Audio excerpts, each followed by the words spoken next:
Welcome. In this video we're going to look at a function in the admin screen called the Customer Requisition Manager, maybe known to some of you guys as order pads or requisition pads, or if you're an old OPIPS user or a previous OPIPS user, template orders. It's been called a few different things from different providers, but we call it requisition pads. And the Customer Requisition Manager allows you to identify a customer, create multiple pads within that account, and then be able to assign those pads to specific users within that customer. So a classic example might be, if the contract list has got 500 lines on it, but only 15 of those lines apply to Steve in accounts, then you can create a pad for Steve and you can assign that so that only he sees that pad when he logs in. Another use for requisition pads would be if the contract list was really big, but you wanted to make or break that contract list down into more manageable sort of bite-sized chunks, then you could have a inks and toners pads, paper pad, you could have an envelope pad, and again you can restrict that to certain people within the hierarchy.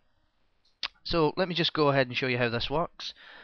If you click on the menu button and then click on the Customer Requisition Manager, so the first thing we have to do is pick a customer. So we'll pick our test account, which is Denise, and we'll click through on that account.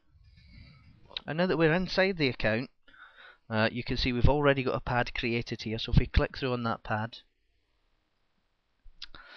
we can add products to that pad. We can change the name, we can upload products. So if you're going to add them one at a time, it could take you a while. So you've got the facility to download an Excel template there and just upload the products.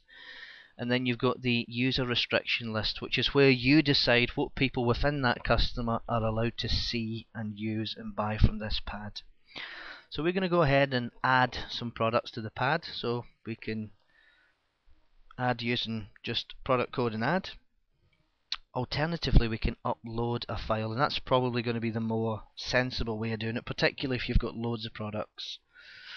So if we go to the Upload Products tabs and we download the template, just a standard Excel template. Now that the template's downloaded, if we open that,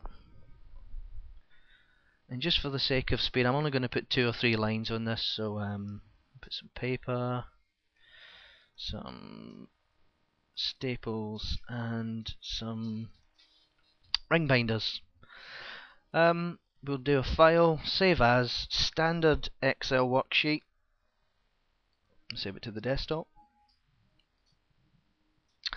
And now that that's saved, we just browse, we find that file, and we click on the Save button. And that's telling us it's added 3 new items to that requisition pad. So if we go back, we can see the new items that's been added. And then the last part of the process is deciding which people within the organization can access this pad. So we go to the user restriction list and we say only Billy within this organization can access this pad.